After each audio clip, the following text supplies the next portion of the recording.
All right, what's going on, guys? This is Derek Mathewson, aka Laker Sparrow, and you guys are in the Laker Sparrow Shrine. So welcome.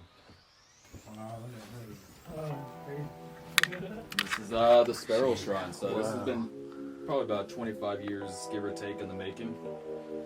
Always adding pieces here and there when I can. It just kind of depends on whether or not I can get it for the right price. I mean, obviously everything does come with a price, but at the same time, it's like if it's a holy grail piece that I'm looking to add to the collection that I need, then it'll depend like how much I'm willing to cough up. Yeah.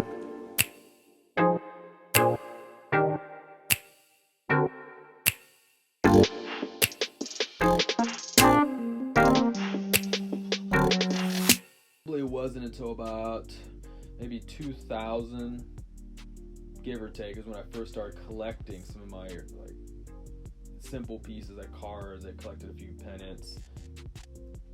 Went to an autograph signing in 2001, which was my very first autograph signing I ever went to with Robert Ory and Camarillo, and took off from there. But it's always been kind of a father-son project on pieces we were putting together.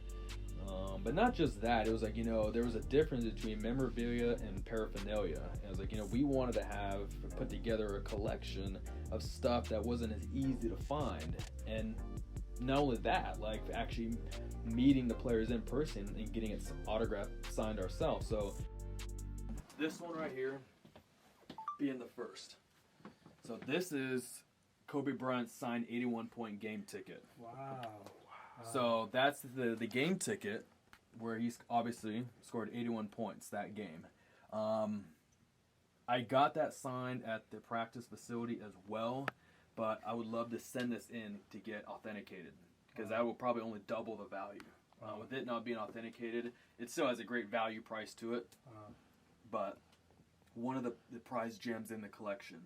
Another great piece that I have here is the original forum floor piece that's signed by the original 7 Laker Hall of Famers. Wow. So you got Kareem, Worthy, Magic, Wilt, Baylor, Goodrich, and Jerry West, authenticated by all the players. It might not have.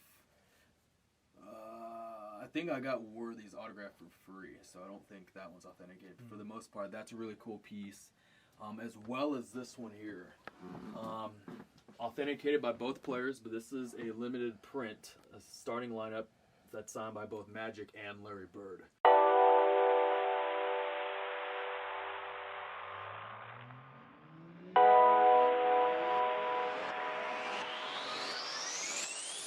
Sam Perkins game worn 1991 NBA Finals jersey. So this was the jersey that Sam Perkins wore when they played the Chicago Bulls in the finals. So this jersey's autographed. It's a bit faded, but what I love about it, and this is another piece with the story, I got this from a guy that was selling this and had it posted on Craigslist. This is many years ago, like some years ago. The guy, we met up with him in some random dark parking lot of a mall somewhere in LA. He's just like, all right, meet me at this location at this time. So go down there and I roll up. He comes up rolling up next to me and he's just like, are you here for the jersey? I'm like, yeah. He's like, do you have the money? I'm like, yeah. He's like, park the car. So we park and then he gets out of his vehicle and then he has like the jersey in the bag. He's like, all right, $100. I'm like, okay, so I'm like, this is the jersey? He's like, yeah.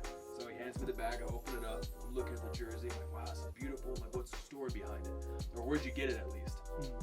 He's like, well, and as creepy as it all kind of started out, it actually turned out to be a great story, and the guy ended up being super cool because it turns out that he used to be a ball boy for the Lakers in the early 90s. So he said, being at the Lakers practice facility, afterwards he would get so many jerseys from players. They'd take it off and sign it and give it to him. Wow. And this was the last piece that he had before he finally ended up selling them all. Wow. So I'm like, dude, this is a beautiful jersey. Do you happen to have any more? Like, your story's amazing. He's like, no, like, this is the last one. I have Lonnie Diewok's game worn jersey, Byron Scott. I think he had guys like Antonio Harvey, some other like scrubs, but players I would love to have in the collection. Yeah. So this is a really cool piece as well. I bought this for $100. In one of my early original videos, I posted a video of just a lot of stuff I had, and this was over like 10 years ago. I had a guy that was a huge NBA jersey collector that lived in Portland, Oregon. He saw my collection, saw this jersey in the video, messaged me. He says, dude, what do you want for that jersey? Wow. He's like, I had the shorts for that jersey. And like, I've been looking for the jersey. So he's like, I'll give you $2,200 for the jersey. And obviously, it's still here, and I declined the offer. Saying, you know what, man? I would much rather you sell the pants. I have the piece that's actually worth anything. So I said, why don't you sell me the shorts? He's like, no, I can't do that. I can't do that. He's like, but if you ever decide to sell it, like, here's my number. Wow. I'll buy it. And he tried real hard. He offered $2,200. On top of that, 3 other game-worn Laker jerseys. Wow. He's like, I'll give you this player, this player, this player, and the $2,200. Wow. And I said, you know what? This is going to show how diehard of a fan and collector I am, because I'm not going to sell it to you. It's part of my collection. Yeah, yeah. And he respected that. He's like, wow. I said, okay. You know, I gave you an offer I don't think anybody else would refuse. Yeah. So he's like, I respect that. You're a diehard fan. But he's like, if you ever decide, then you have signed 8x10s that kind of surround the border. That's Magic Johnson's game-worn shoe from '88. The signed basketball, just some other magazines that are signed. This was another piece I was trying to get Kobe to sign, never got him, so that piece is officially retired. Because I got everybody else on there. And all these autographs I got at the practice. So it was just a matter of bringing in, hoping that they would stop and sign. So that's another piece that's signed by Meta. But never got Kobe, unfortunately. So that's one of the pieces where I wish I could have had him sign. But for the most part, just like a lot of signed posters, photos. I'd say a good 90%. A lot of stuff you guys will be looking at are all autographed. Wow. So, being a Laker road dog, and a Laker road dog in definition for the small group of us is any Laker fan that travels. So technically, you know, if we decide to go to a Laker game next season, you know, out of state, you're a road dog. I mean, anybody that puts in the effort that travels out of state to go see their Lakers in another arena technically is considered a road dog. But we've kind of made a label for ourselves too, not only with our crazy get up, you know, they've caught even Time Warner Cable and the Laker stations even gathered us on TV a few times. It's kind of given us that exposure to where we've kind of gotten more well known because of our get ups, and we go to so many Laker games now. It's like, dude, these guys really do go to a lot of Laker games. I've been to 23 out of the 30 arenas. So I still have 7 more to go. But every Hall of Famer is here. So you're looking at George Mikan, there's Chick Hearn, Kareem, Jamal Wilkes. That MPLS Laker basketball is signed by all 6 of the original Minneapolis Laker Hall of Famers that have all passed away now. Wow. So that's signed by the original 6 Laker Hall of Famers. And again, going down the list, there's Magic and Bird on one ball, Elgin Baylor, Magic, Worthy, Goodrich. What I like about that Bill Sharman signed basketball is it has both his Hall of Fame year as a player and Hall of Fame year as a coach, which is kind of cool. Wow. So he's now passed away, so rest in peace to Bill Sharman as well. Wow. Now, can you tell me about Kobe's? That's number 8, I realize. This is a Kobe number 8, but I hate to tell you this, but there's no story behind it because it was given to me as a gift. Oh, okay. I got this as a birthday gift when I was 15. It was like one of the first items that I ever gotten signed by Kobe. Wow. So it was one of the bigger gifts I think I'd ever gotten, even till this day, because being a 15-year-old, getting into autograph memorabilia and collecting, getting that, I think it was by my parents probably. Wow. Till this day, it's still one of my favorite pieces, just signed by Kobe, because it brings me back to probably the very first Kobe autograph that I had in the collection. But no crazy story other than what I just told you behind it. Yeah. I do have Shaq and Kobe on one basketball as well. That one was actually given to me by a friend that had gotten both Shaq and Kobe at the time at the practice facility as well. So again, not much of a story behind that, but I thank the friend deeply that got that signed for me. So here's actually what I call the Rings and Glory area. So here I have some like commemorative trophies, mini trophies, and then the replica championship trophies. It's obviously like a miniature size. I would actually love to have one of the actual size trophies if I can find one at a good price. This is obviously like a replica but miniature. But on top of that, I have all the Laker replica championship rings going from 1972 way in the back, from the 80s, and then the 2000 era. And then there's a Kobe commemorative, and then a George Mikan commemorative And both of those 2 rings were given to them a couple years after their retirement. So it is really cool. Those are super hard to, at least the George Mike one is really hard to find. You don't know a lot of people that have the commemorative George Mike, and that pretty much just has like the 5-year championship years that he won. And obviously his number 99. On top of that, which is a really cool piece, is Jerry Buss's actual business card autograph. Wow, okay. So that was given to me when I was at the Lakers Summer Pro League in Long Beach. Yeah. God, it had to have been like 2004, I want to say, maybe 2005, somewhere around that time frame. And he was coming out of the Lakers practice. I almost said Lakers practice facility.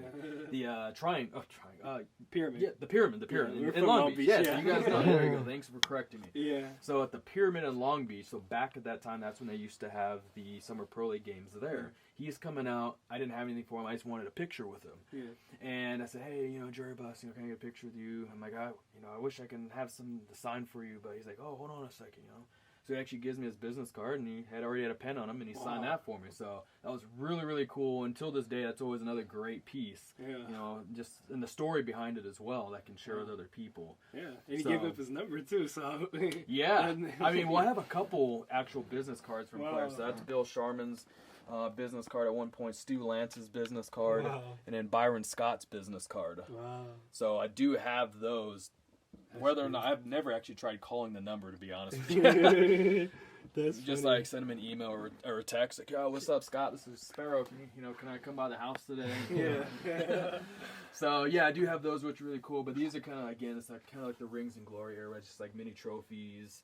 This is an actual cologne bottle from the 1970s with the image. It's supposed to be Jerry West, but but it is pretty cool. And then the commemorative Jerry Buss. Yeah. Have you ever used it, the cologne?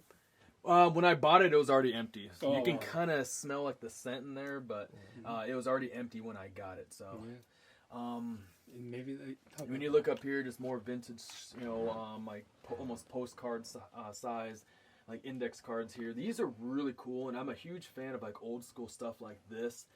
There's a guy that ended up selling these to me, so I didn't get any of these autographs personally, but I like the story behind these. One, because they're super rare, and all of these are all one of one. Like nobody else in the world has these, because this guy made all these individually, and what he did was he did a lot of autographs through the mail, and whatever players would sign it, send it back.